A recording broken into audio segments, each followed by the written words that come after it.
12 juillet 1906. Nos souffrances touchent Dieu, et à chaque fois qu'il se sent touché, il nous donne quelque chose de sa divinité.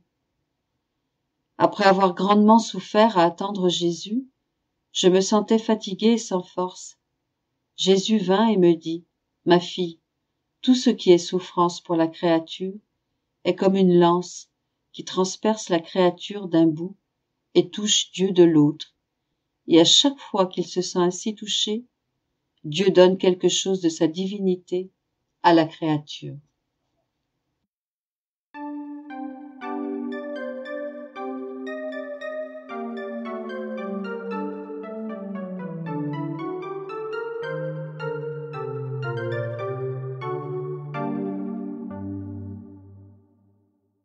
« 12 juillet 1918. Les fruits de la passion de Jésus. Je priais pour une âme mourante avec un peu de crainte et d'anxiété. Mon aimable Jésus vint et me dit, « Ma fille, pourquoi crains-tu ? Quand une âme médite sur ma passion, se rappelant mes souffrances, en entretenant des pensées de compassion et de réparation, des chemins s'ouvrent entre elle et moi, et des beautés variées viennent orner son âme. Cette âme a fait les heures de ma passion, et je la recevrai comme une fille de ma passion, revêtue de mon sang et ornée de mes plaies. Cette fleur fut cultivée dans ton cœur, et je la bénis et la reçois dans mon cœur comme une fleur de prédilection. » Pendant qu'il disait cela, une fleur partit de mon cœur et s'envola vers Jésus.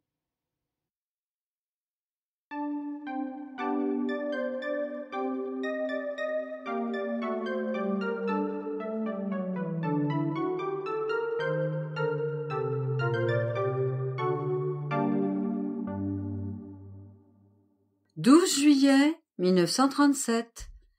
Comment les réflexions humaines prennent la place des divines et sont les déchets qui forment la source de l'âme turbide. Comment la divine volonté convertit son amour en nature et la créature qui vit en elle peut s'attendre à cela au moment de la mort. Je suis entre les bras du divin vouloir, qui mieux qu'une vigilante sentinelle veut non seulement être la vie de tous les actes, mais pénétrer dans tous les recoins de mon cœur et de mon esprit. Il me rappelle à l'ordre si tout ce qui entre en moi ne fait pas partie du fiat. Et mon aimable Jésus rendit visite à ma petite âme pour se faire le maître qui veut tout enseigner à sa fille.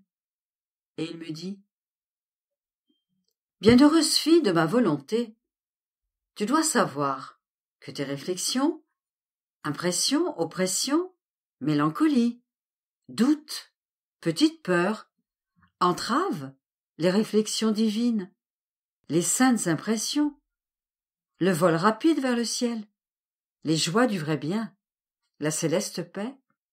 Ce sont comme autant de détritus jetés dans un lac, alors que la créature regarde dans ses eaux limpides comme dans un miroir, et pour y voir toute sa personne, belle et ordonnée. Que se passe-t-il alors? Pendant qu'elle se contemple dans ces eaux limpides, on y jette quelques déchets. L'eau est troublée, des rides apparaissent à sa surface. Et qu'arrive-t-il à la pauvre créature qui se regardait dans ces eaux? Les rides qui se sont formées à la surface de l'eau emportent un pied, un bras, une main, une tête, de sorte que la créature se voit toute déformée par les ondulations qui ont troublé la limpidité des eaux, de sorte qu'elle ne voit malheureusement plus son image, tout entière, à cause de ces quelques débris. C'est le cas de l'âme, créée par Dieu, qui, mieux qu'une claire fontaine, permettait à Dieu de se voir en elle, et elle-même, en Dieu. À présent, les réflexions, les oppressions, les doutes, les peurs, etc., sont autant de gravats jetés dans les profondeurs de l'âme.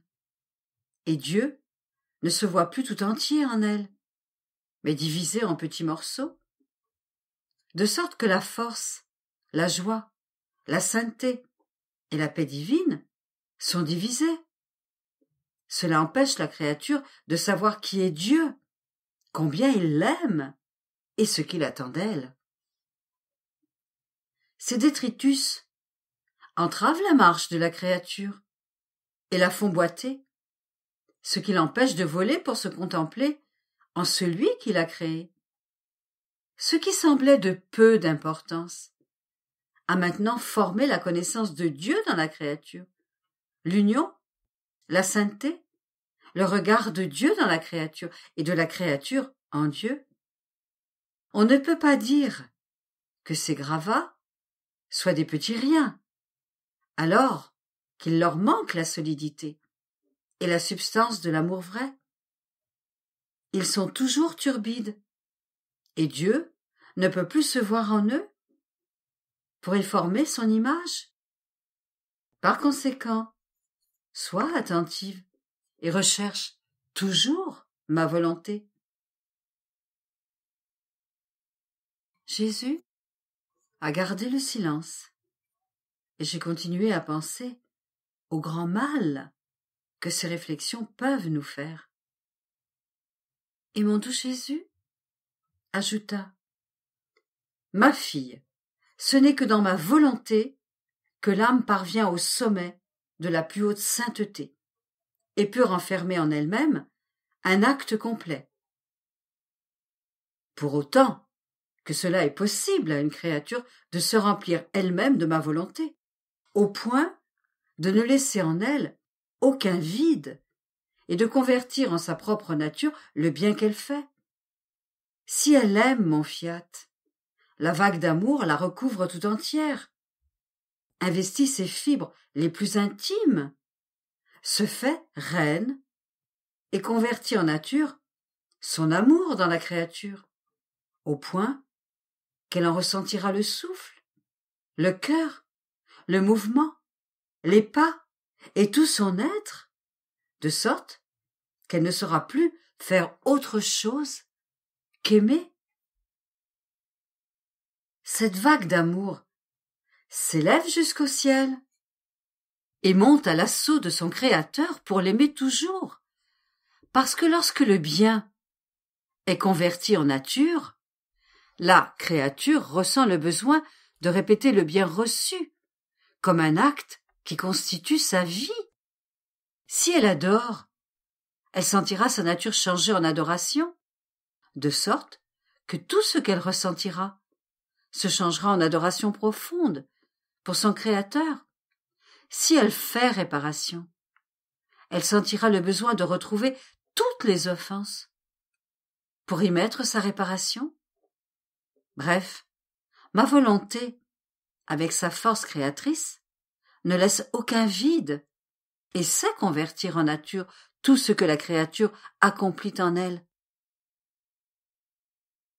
Tu vois quelle différence il peut y avoir pour celle qui vit dans ma volonté et la possède comme une vie agissante, et celle qui la reconnaît comme une vertu, peut-être dans les circonstances les plus douloureuses de la vie, mais non dans toutes les autres.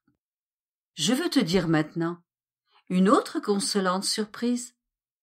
Notre bonheur est si grand lorsque la créature décide de vivre avec une immuable fermeté dans notre vouloir, qu'au moment de sa mort, nous la confirmons dans le bien où elle se trouve elle-même. Car tu dois savoir que tout ce qu'elle a fait dans sa vie, ses prières, sa vertu, ses souffrances, ses bonnes œuvres, servent à former notre vie divine dans son âme.